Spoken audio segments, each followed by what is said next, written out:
I slice through the grilled chicken with surgical precision, the knife scraping against ceramic. The sound cuts through our kitchen's familiar hum. Dishwasher cycling, CNN murmuring from the living room, Danielle's fingers tapping against her phone screen. Always the phone screen.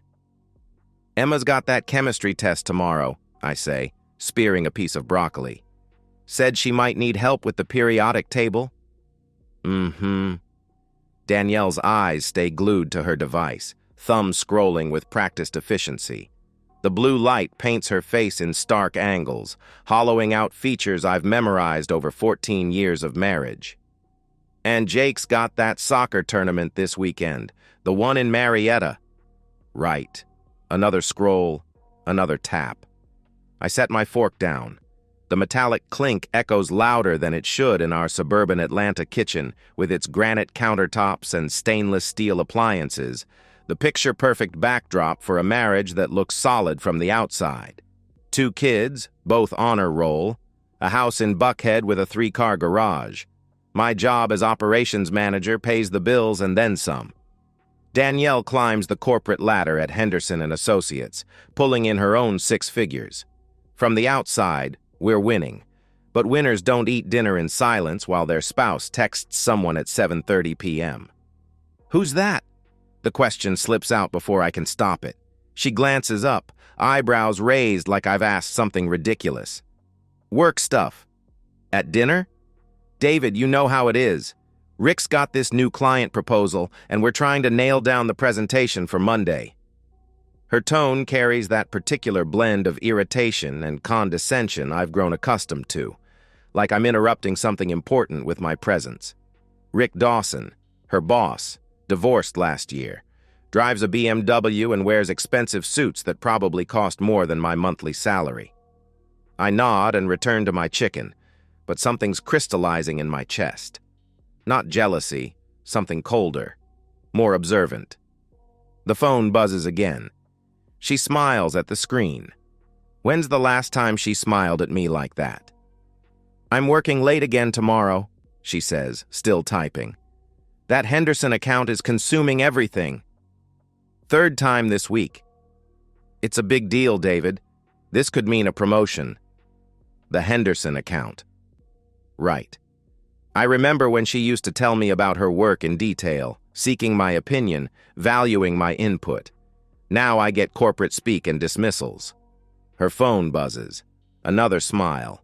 I watch her fingers move across the screen, thumbs swiping with an intimacy that makes my stomach clench. She's protecting that phone like it contains state secrets. When I reach for the water pitcher, she shifts the device away from me without thinking. Are you seeing someone? The question hangs in the air like smoke. Danielle's fingers freeze over her phone. She looks up, and for a split second, I see something flicker across her face. Panic, maybe. Or guilt. Then she laughs. Not the nervous giggle of someone caught off guard. Not the sheepish chuckle of embarrassment. This is something else entirely. A sound that starts in her chest and rises through her throat, full of genuine amusement, like I've just told the world's most absurd joke. Seriously?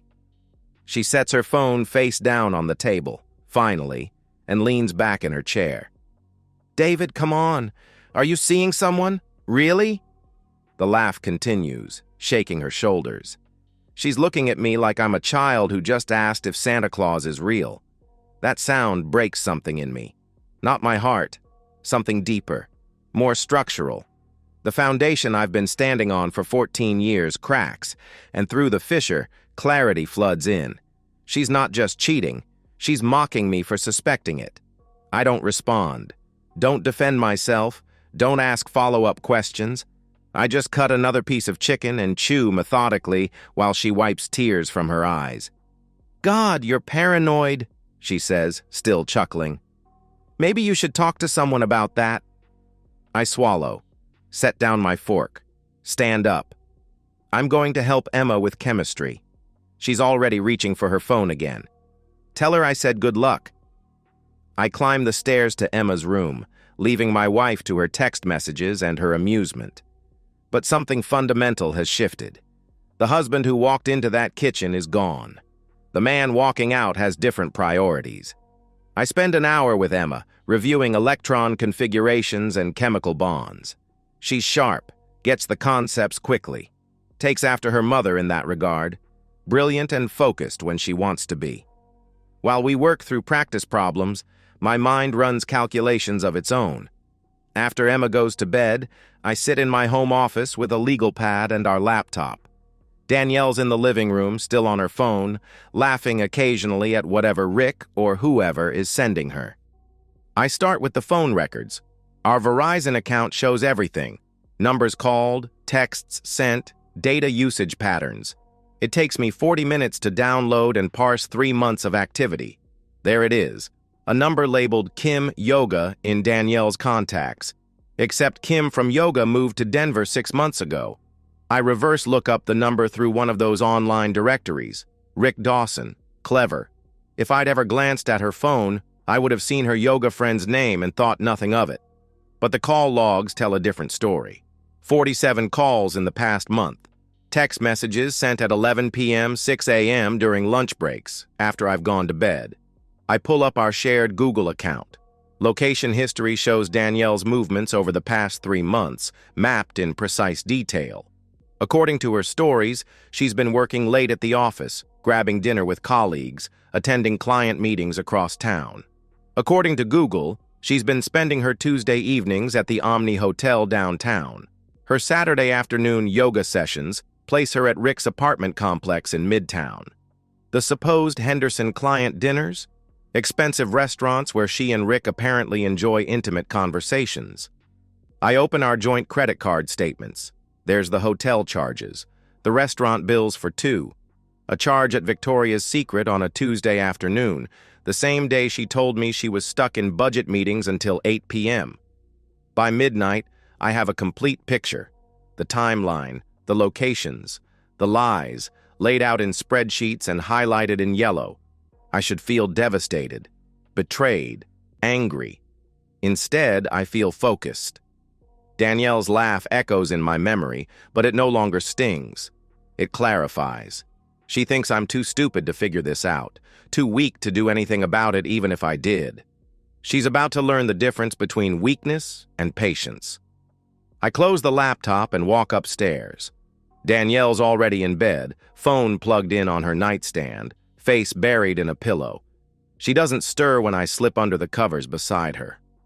Tomorrow, I'll start gathering evidence. Real evidence. The kind that holds up in court and ruins careers and strips away the comfortable lies people tell themselves about who they are. But tonight, I lie in the dark next to my wife and plan her destruction with the same methodical precision I once used to plan our anniversary dinners. She wanted to laugh at me? Fine. Let's see who's laughing when this is over. I bring her coffee in bed on a Tuesday morning, exactly 2 weeks after the laugh. French press with cream, no sugar, the way she's preferred it since college. She accepts it with a mumbled thanks, already reaching for her phone to check messages from Kim Yoga. "Sleep well?" I ask, sitting on the edge of the bed. She glances up, suspicious. I've been different these past 2 weeks, attentive, romantic, present, bringing her flowers, suggesting date nights, asking about her day with genuine interest. It's unnerving her. "Fine," she says, then softens slightly. "Thanks for the coffee." I lean over and kiss her forehead. She smells like expensive shampoo and guilt. At her office, I send a bouquet of white roses with a handwritten note. "For my beautiful wife, 14 years and counting. Love always, David." I know Rick will see it. Know he'll ask questions. Know it'll make Danielle squirm. The paranoia is setting in.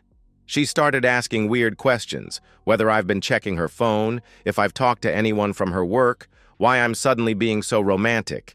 Each query confirms what I already know. She's terrified of getting caught, but too arrogant to consider I might already know everything.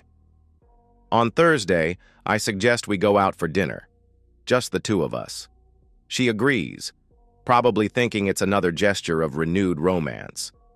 We sit across from each other at Bacchanalia, The same restaurant where she and Rick had their intimate dinner 3 weeks ago. I order the wine, make conversation about the kids, ask about her work. She's distracted, phone buzzing in her purse every few minutes. "You keep checking your phone," I say, cutting into my steak. "Sorry, it's just work stuff." She sets the device face down on the table. "You know how Rick gets about those client proposals." "Rick seems demanding." Her fork pauses halfway to her mouth. "What do you mean?" "Just that he expects a lot from you. Late nights, weekend work, constant availability." I sip my wine, watching her face. "Must be hard on you." "It's part of the job." "Is it worth it?" She stares at me across the table, searching for hidden meaning. "What's that supposed to mean?" I shrug. "Just wondering if the sacrifice is worth the reward. All those hours away from home, from the kids, from us." The silence stretches between us like a taut wire. She fidgets with her napkin, glances at her phone, takes a long drink of wine. "David, is there something you want to ask me?" Perfect. She's going to crack. I lean back in my chair, smile gently. "Like what?" "I don't know. You've been acting strange lately. The flowers, the dinners, the questions about work. It's like you're..." She pauses, searching for the word. "Like I'm what?" "Like you're checking up on me." I let the silence stretch again. She's gripping her wine glass so tightly her knuckles are white. "Danielle," I say finally, "are you happy?" The question catches her off guard. She blinks, releases her grip on the glass. "What kind of question is that?" "A simple one. Are you happy? With us, with this life, with our marriage?" She opens her mouth, closes it, looks around the restaurant like she's seeking an escape route. "I think," she says carefully, "that we've been in a rut lately, both of us." "A rut?" "Yeah. You know, the same routines, the same conversations. Maybe we need to shake things up." I nod thoughtfully. "How would you suggest we do that?" This is it. The moment she's been building toward for weeks. I can see it in her eyes. The decision to come clean, but on her terms. To control the narrative. "Well," she begins, setting down her wine glass, "I've been thinking that maybe we should take some space. Not a separation exactly, but some time to figure out what we both want." Space. Yes. I know it sounds scary, but David, we've been together since college. Maybe we need to remember who we are as individuals before we can be better as a couple. The audacity is breathtaking. She's actually trying to frame her affair as relationship therapy. "Are you suggesting we see other people?" I ask, keeping my voice neutral. She flinches slightly. "I'm suggesting we give each other permission to explore who we are without the constraints of traditional marriage. The kids are older now, they'll understand. You're already seeing someone." It's not a question. She knows it, I know it, and the pretense has become exhausting. Her face flushes.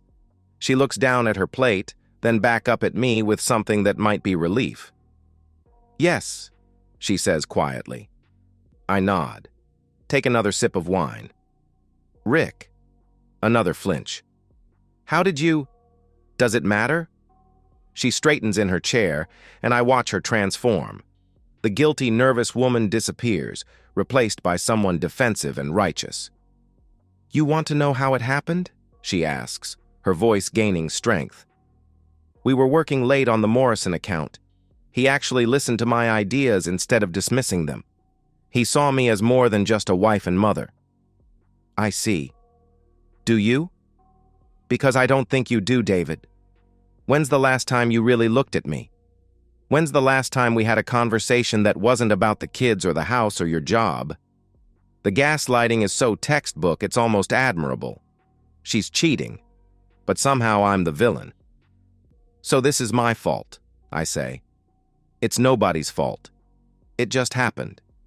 Rick and I have a connection, David. We understand each other." "How long? Does it matter?" "How long, Danielle?" She sighs. 3 months. 3 months of lies. 3 months of working late and yoga sessions and text messages under the dinner table. And what do you want now? I ask. I want us to be honest with each other. I want to explore this relationship with Rick without destroying our family. I think we can make this work if we're mature about it. There it is, the final insult. She wants to keep her comfortable suburban life while openly fucking her boss, and she's presenting it as the sophisticated modern solution to marital boredom. I smile. Actually smile. You know what, Danielle? I think you're right. Her eyebrows shoot up. Really? Really? We should take some space. Give each other permission to explore who we are as individuals. She's staring at me like I've just started speaking French. This isn't the reaction she expected. You're not angry? I'm disappointed, I say, but not angry. If this is what you need to be happy, then we should try it. Relief floods her face. She reaches across the table and takes my hand. Thank you, she says. I know this is hard, but I think it could be good for both of us. I squeeze her hand gently. I'm sure it will be. We finish dinner in relative peace. She's chattering now, excited about our new arrangement, talking about how we'll handle the logistics, when we'll tell the kids, how we'll maintain the family unit while pursuing individual happiness. I nod along, make appropriate sounds of agreement, even suggest we take things slowly and see how it goes. She has no idea she's just handed me everything I need to destroy her life. The drive home is almost pleasant. She's relaxed for the first time in weeks, probably texting Rick about her successful negotiation. She's congratulating herself on her sophisticated handling of a complex situation. She thinks she's won. She thinks I'm weak. She's about to learn the difference. The GPS tracker is smaller than a matchbook. I slide it into the wheel well of Danielle's Lexus on a Wednesday morning while she's getting ready for another long day at the office. The magnetic case clicks against the metal with a satisfying snap. 24-hour location tracking uploaded to a secure server every 30 minutes. Worth every penny of the $200 I spent. Marcus Reed, the private investigator, looks exactly like central casting ordered for discreet professional. Gray hair, forgettable face, the kind of man who could follow you for weeks without registering in your memory. His office smells like coffee and leather, diplomas on the wall proving credentials I've already verified online. I don't need pictures of them in bed, I tell him, sliding a retainer check across his desk. I need documentation of corporate policy violations, dates, times, locations, everything that proves this is a boss sleeping with his subordinate on company time. Marcus nods, making notes. Henderson and Associates has a strict fraternization policy. I've worked cases there before. Good. I also need financial records, credit card statements, hotel receipts, anything showing he's using company resources for personal relationships. And the timeline? 3 months minimum, but I suspect it goes back further. He quotes me a price that would have made me wince 6 months ago. Now it feels like the best investment I've ever made. That evening, I sit in my home office extracting files from Danielle's laptop. She's working late again. The GPS tracker confirms she's at Rick's apartment. The kids are in their rooms doing homework, occasionally drifting down to ask about dinner or help with math problems. Normal family life, except mom's getting fucked by her boss 20 minutes away. Her computer is a gold mine. She's kept everything, screenshots of Rick's texts, voice messages she recorded for later, even a folder of nude photos she sent him. The digital evidence is overwhelming and damning, but it's the voice message to her sister that makes my blood run cold. Jenny, you should see how pathetic he is. Danielle's voice comes through my headphones, laughing. David's doing this whole romantic husband routine, bringing me flowers and coffee like that's going to fix 14 years of being boring. I swear sometimes I think he suspects something, but he's too much of a coward to actually do anything about it. More laughter. Rick thinks I should just leave him, but honestly, Why would I give up the house and the kids and everything we've built just to make David feel better about himself? I can have both. David's too weak to fight for anything and too scared of being alone to leave. I might just milk this situation until the kids graduate, then figure out my next move. The recording is 15 minutes long. She calls me weak, pathetic, boring, says I'm lucky to have her, and jokes about how I'll probably beg her to stay if I ever find out about Rick.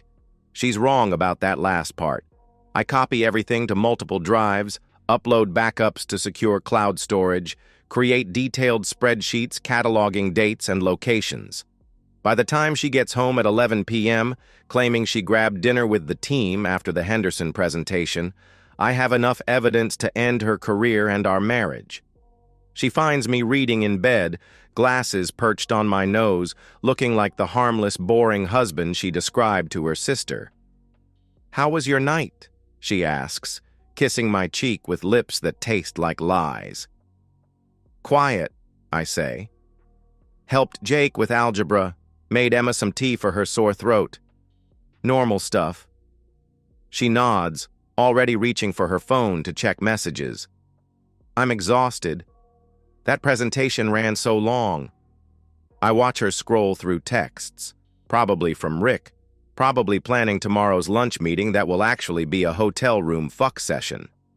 "Sleep well," I tell her, turning off my bedside lamp.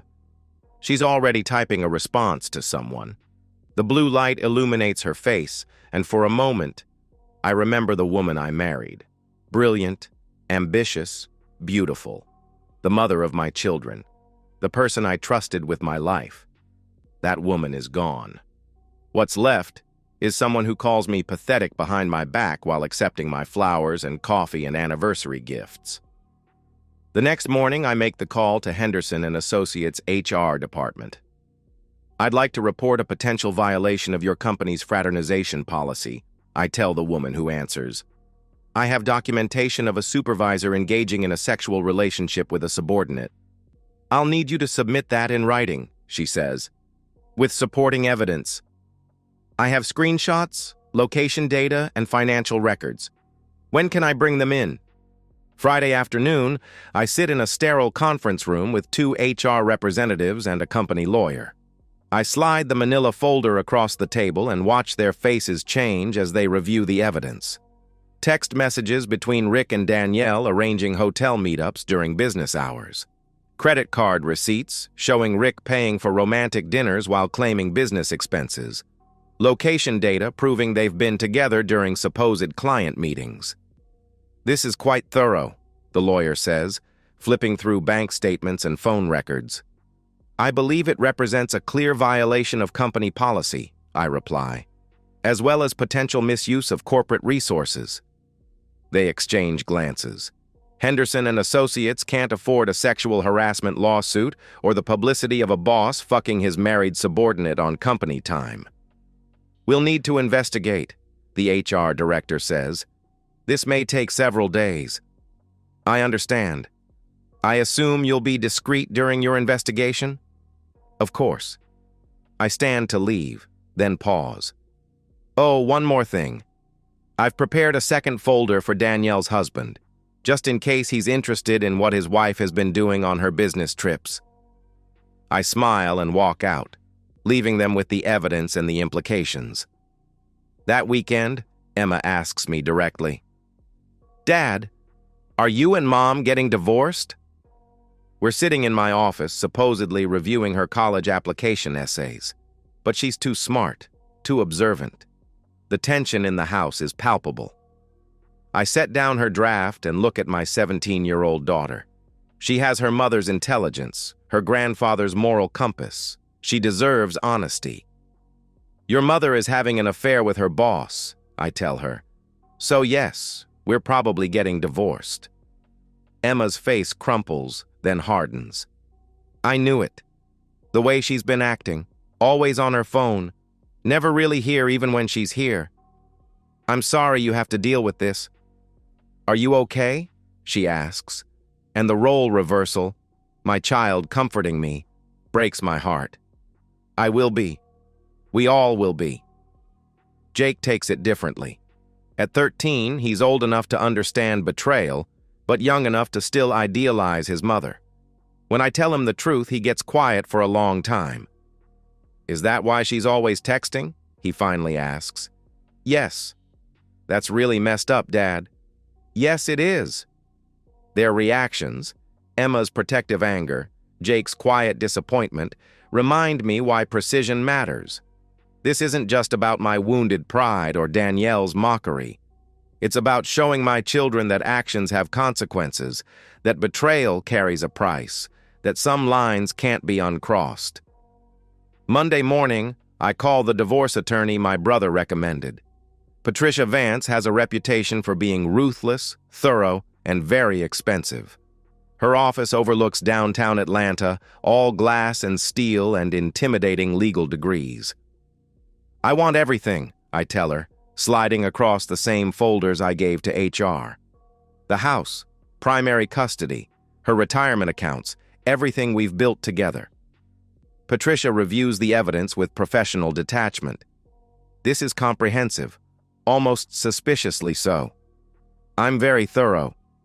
Georgia's a no-fault state, but adultery can still impact asset division and custody decisions, especially when there's evidence of corporate misconduct and financial impropriety. She quotes me a retainer that's twice my monthly salary. I write the check without hesitation. "How long do you need to prepare?" I ask. 2 weeks for the initial filing, but I'd recommend we coordinate with her employer's investigation. If she's terminated for cause, it strengthens our position significantly. "She will be." Patricia raises an eyebrow. "You seem very confident." "I'm very thorough," I repeat. That evening, Danielle comes home early, looking shaken. She's been called into HR for what she assumes is a routine policy review. She has no idea they're building a case against her and Rick. "Everything okay?" I ask, handing her a glass of wine. "Just work stress," she says, but her hands are trembling slightly. "Sometimes I think Rick pushes us too hard, you know? All these late meetings and client dinners. The irony is exquisite. She's starting to realize that her affair might have professional consequences, but she still thinks I'm the naive husband who believes her lies about client dinners. "Maybe you should look for a different position," I suggest. "Somewhere with better work-life balance." She laughs bitterly. "Right. Like anyone's going to pay me what Henderson does. You might be surprised what other opportunities are out there." She won't be laughing much longer. The divorce papers are perfect. Patricia's paralegal has crafted them with surgical precision. Every asset cataloged, every infidelity documented, every lie cross-referenced with phone records and bank statements. The custody filing is particularly devastating, citing Danielle's pattern of deception and absence from family responsibilities. I review the documents one final time before signing. There's something almost artistic about their thoroughness, the way each paragraph builds toward inevitable conclusion. "The subpoena timing is crucial," Patricia explains, sliding the papers across her desk. "We want maximum impact with minimum opportunity for her to prepare a response. She's going to a concert Friday night, the Ritz-Carlton. She thinks she's celebrating her upcoming promotion." Patricia's smile is predatory. "Perfect. Public service in a hotel lobby. Very humiliating." I initial the last page and hand her the signed documents. "What about the asset freeze?" "Effective immediately upon service. She'll wake up Saturday morning locked out of all joint accounts, credit cards canceled, her name removed from the house deed." The precision is intoxicating. Every detail planned, every contingency covered. Danielle thinks she's been clever, managing 2 relationships, playing me for a fool while building her career. She has no idea she's been walking into a trap for weeks. That afternoon, I drive to Kroger and buy ingredients for the kids' favorite dinner: homemade lasagna, garlic bread, Caesar salad. Normal family groceries for what might be our last normal family dinner. Emma helps me layer the pasta and sauce, sensing the significance without understanding it completely. "Dad, whatever happens with Mom, I want to stay with you." she says quietly, grating Parmesan cheese. Why? Because you're the one who's here, really here. Mom's been gone for months, even when she's sitting right next to us. Jake appears in the kitchen doorway, drawn by the smell of garlic and the sound of honest conversation. Are we telling her tonight? He asks. Number tomorrow she'll find out everything at once. Good, Emma says firmly. She doesn't deserve advance warning. Their anger surprises me. Not its existence, but its clarity. They've been watching, evaluating, reaching their own conclusions about their mother's behavior. Danielle's betrayal isn't just against me, it's against the family she claims to love. We eat dinner together, all four of us, for the last time. Danielle picks at her lasagna, distracted by her phone, planning her romantic evening with Rick. She mentions the concert casually, says she's going with some people from work, asks if I can handle the kids' weekend activities alone. Of course, I tell her. Have fun. She smiles, probably thinking about the hotel room she's booked, the champagne Rick will order, the celebration of her successful deception. I excuse myself early and retreat to my office to finalize the last details. The process server's instructions are precise. Lobby of the Ritz-Carlton, 7:30 p.m., woman in black dress carrying concert tickets. He's done this before, knows how to make the moment as devastating as possible. The custody papers will be delivered to Rick's apartment Saturday morning. Different server, same precision. By the time the weekend's over, both of them will understand exactly how much their affair has cost. Friday afternoon, HR at Henderson and Associates calls me. We've completed our investigation, the director says. Both employees have been terminated effective immediately. For policy violations, among other things. Thank you for bringing this to our attention. The timing is perfect. Danielle will walk into that hotel lobby thinking she's celebrating her career success, carrying tickets to a concert she'll never attend, planning a romantic evening with a man who no longer has a job. Instead, she'll get divorce papers, custody filings, and the realization that her comfortable life is over. I help Jake with his homework, drive Emma to soccer practice, maintain the illusion of normalcy while my wife prepares for her downfall. She's upstairs getting ready, probably choosing lingerie Rick will never see, applying makeup for photos that will never be taken. At 6 p.m., she comes downstairs in the black dress I bought her for our anniversary last year. She looks beautiful, confident, excited about her evening of betrayal. How do I look? She asks, twirling slightly. Perfect, I tell her, and mean it. She looks perfect for destruction. She kisses my cheek, the kiss of a woman who thinks she's outsmarted everyone, and heads for the door.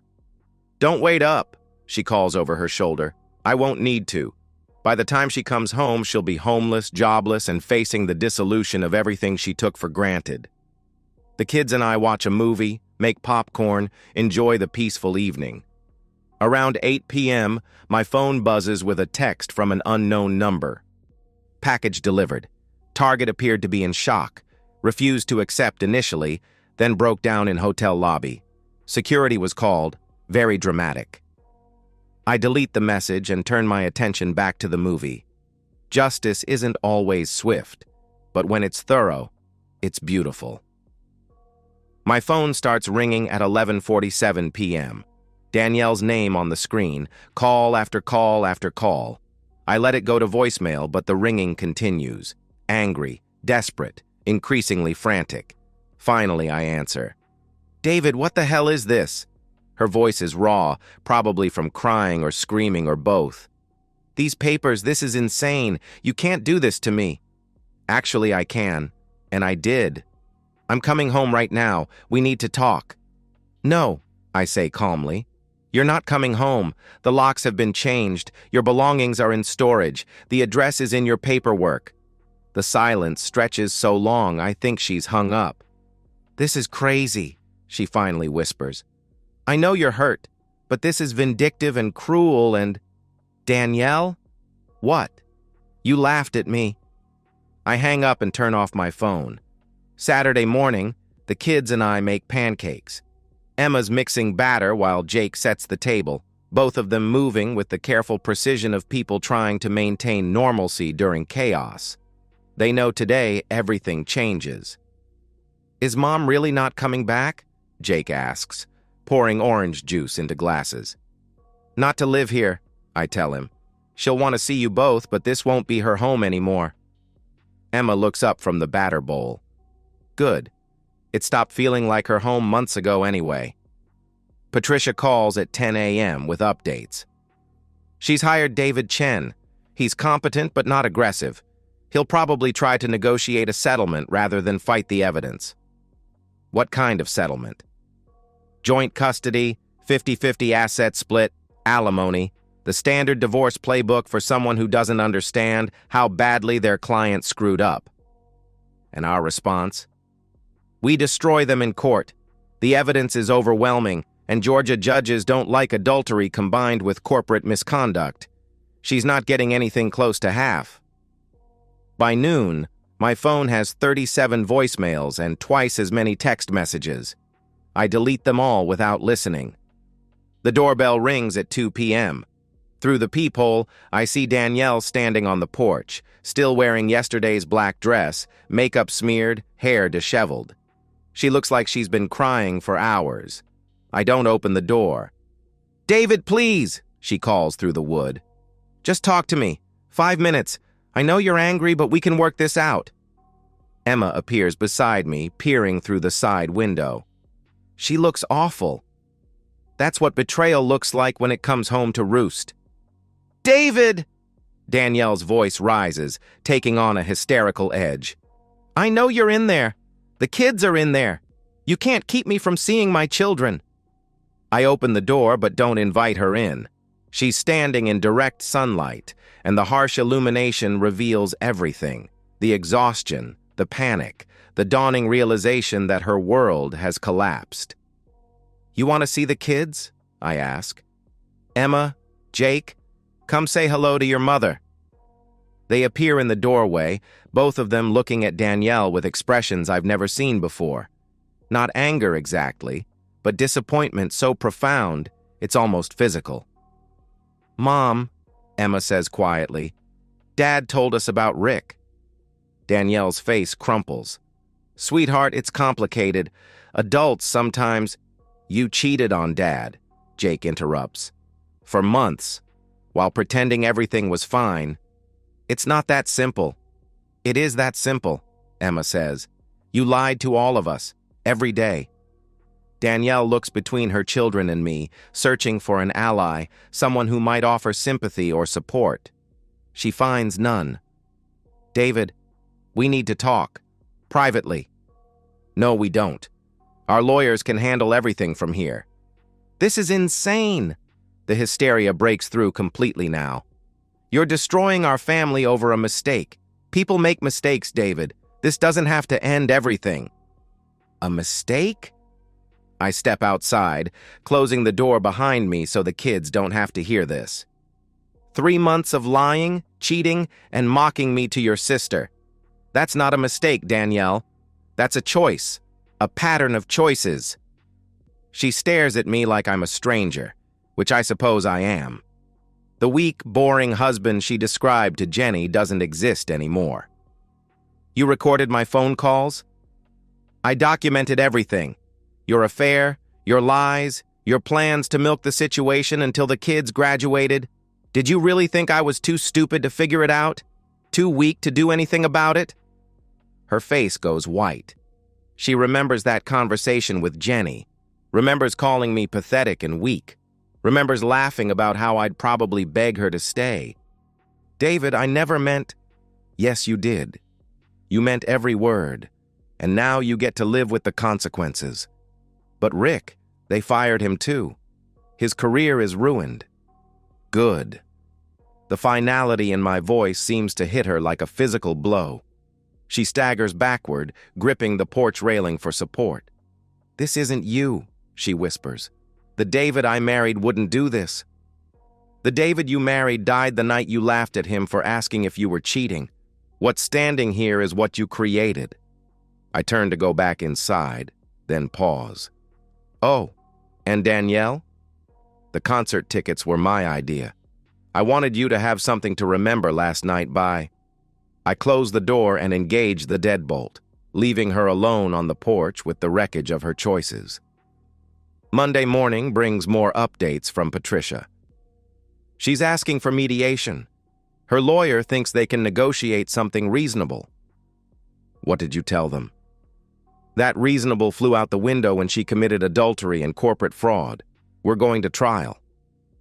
The discovery phase is a bloodbath. Every text message, every hotel receipt, every lie documented in excruciating detail. Rick's termination for cause becomes public record. The company's investigation reveals thousands of dollars in fraudulent expense claims. Danielle's lawyer tries to argue that her personal life shouldn't impact custody decisions, but the evidence is overwhelming.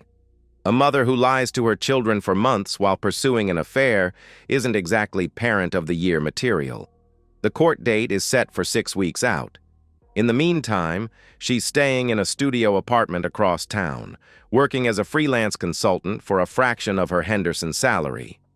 Her sister Jenny has stopped taking her calls. Her parents fly in from Phoenix, but their visit is strained and brief. She's learning what isolation feels like. The preliminary custody hearing is devastating.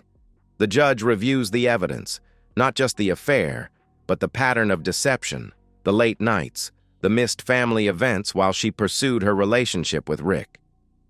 Mrs. Grayson, the judge says, looking over his glasses, you've essentially been absent from your children's lives for months while conducting this relationship. Why should the court consider joint custody when you've already demonstrated such disregard for your parental responsibilities? Her lawyer scrambles for explanations, but the evidence speaks for itself. She's granted supervised visitation pending the final hearing. That night, Emma finds me in my office reviewing financial statements. Dad, are you happy now? The question catches me off guard. What do you mean? With what happened to Mom? Are you happy she's suffering? I consider the question seriously. Am I happy? Satisfied? Vindicated? I'm not happy she's suffering, I tell my daughter. I'm relieved that the truth finally came out. I'm satisfied that actions had consequences. But happy? No, Emma. I'm not happy about any of this. Good, she says. Because for a while there, you were starting to scare me. Her honesty hits like a punch to the chest. She's right. Somewhere in the process of destroying Danielle's life, I've become someone my children barely recognize. Strategic, calculating, ruthless. I'm sorry, I tell her. This whole situation, it changed me in ways I didn't expect. Just don't stay changed, okay? We need our dad back. The final court date arrives on a gray Tuesday in November. Danielle sits across the courtroom looking hollow, diminished. 6 months of consequences have aged her years. Rick is nowhere to be seen. He moved to Charlotte after his termination, probably starting over with a new identity and new lies. The judge's ruling is comprehensive and brutal. I get the house, primary custody, most of our shared assets. Danielle gets supervised visitation, limited alimony, and her retirement account. The children can choose whether to spend weekends with her once they turn 16. She signs the papers with shaking hands, officially ending 14 years of marriage and cementing her status as the woman who threw away everything for a 3-month affair. Outside the courthouse, she approaches me one last time. Was it worth it? She asks. Destroying me like this? I didn't destroy you, Danielle. I just stopped protecting you from the consequences of your choices. She nods slowly, understanding finally settling in her eyes. I suppose I deserved this. Yes, I tell her. You did. Danielle moves into a friend's guest room in November, a 42-year-old woman sleeping on a twin bed surrounded by her belongings in garbage bags. Rick cut off all contact after the termination. Turns out corporate adultery loses its appeal when both parties are unemployed and facing lawsuits. Her appeals are denied in December. Every legal maneuver her lawyer attempts runs into the wall of evidence I compiled. Phone records, financial statements, witness testimony from colleagues who suspected the affair but said nothing. The truth is overwhelming and inescapable. The kids spend Christmas with me. Danielle gets them for 4 hours on Christmas Eve, supervised by a court-appointed monitor. Emma returns home angry. Jake returns quiet and sad. They both seem relieved when the visit ends. She cried the whole time, Emma tells me. Kept saying how sorry she was, how she never meant for any of this to happen. But she did mean for it to happen, Jake adds. She chose Rick over us every day for months. Their clarity amazes me. At 17 and 13, they understand consequences better than their mother ever did. I don't celebrate the divorce. Don't date. Don't even consider the apps my brother keeps suggesting. Instead, I rediscover routines I'd forgotten. Running in the morning, cooking dinner with Emma, helping Jake with homework without interruption from Danielle's constant texting. The house feels different, lighter. Like a weight I didn't realize I was carrying has been lifted. January brings a letter. Not an email or text, but actual stationery. Danielle's careful handwriting filling 2 pages. I read it once in my office, door closed, whiskey in hand. She calls it a letter of reflection, though it reads more like a closing argument. She talks about mistakes and miscommunication and the pressures of modern marriage. She mentions therapy, personal growth, the possibility of reconciliation when we've both had time to heal. Nowhere in 2 pages does she take actual responsibility. Even in defeat, she's rewriting history, casting herself as the victim of circumstances rather than the architect of consequences. I carry the letter to the backyard and light the fire pit. The pages curl and blacken, releasing her words into smoke and ash. The kids watch from the kitchen window, understanding the symbolism without needing explanation. Spring brings routine.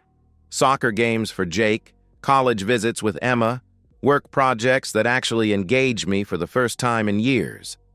I buy a punching bag for the garage, start lifting weights again, remember what it feels like to inhabit my own body without apology. Danielle finds part-time work at a small marketing firm, making 1/3 of her Henderson salary. She moves into a 1-bedroom apartment, finally independent but diminished. The kids visit her occasionally. Duty visits, obligation rather than desire. She's trying, Emma reports after one such visit, but it's like she's performing being sorry instead of actually feeling it. She wants us to comfort her, Jake adds, like we're supposed to make her feel better about what she did to Dad. They're protecting me now, these children I fought so hard to keep. It should make me proud, but instead it makes me sad. They shouldn't have to be so wise so young. The call comes on a Thursday evening in May. Blocked number, probably a spam call, but something makes me answer. David? Danielle's voice, smaller than I remember, uncertain. What do you want? I wanted to say... She pauses, searching for words. I wanted to say I didn't think you'd actually do it. Do what? Fight back. Destroy everything. I thought you were... weak? A long silence. Then, quietly, yes. I laugh. Not the cruel sound she used to mock my suspicions, but something genuinely amused. You laughed first, I tell her. The silence stretches between us, filled with the weight of everything that's been lost and gained and learned. I'm sorry, she whispers. I know. Will you ever forgive me? I consider the question seriously. Forgiveness is supposed to be noble, healing, the path to peace. But some bridges, once burned, can't be rebuilt. Some trust, once shattered, can't be restored. I've already forgiven you, I tell her.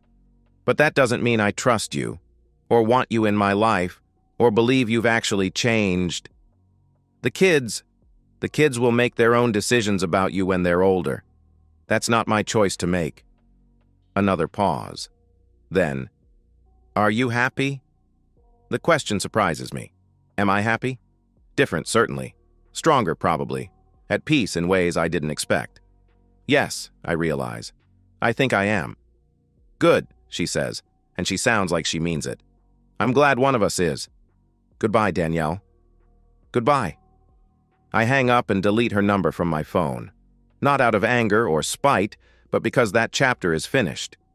The man who answered that call is not the same person who asked if she was seeing someone over dinner 18 months ago. That man was murdered by a laugh. What emerged from his death is something harder, clearer, less forgiving but more honest.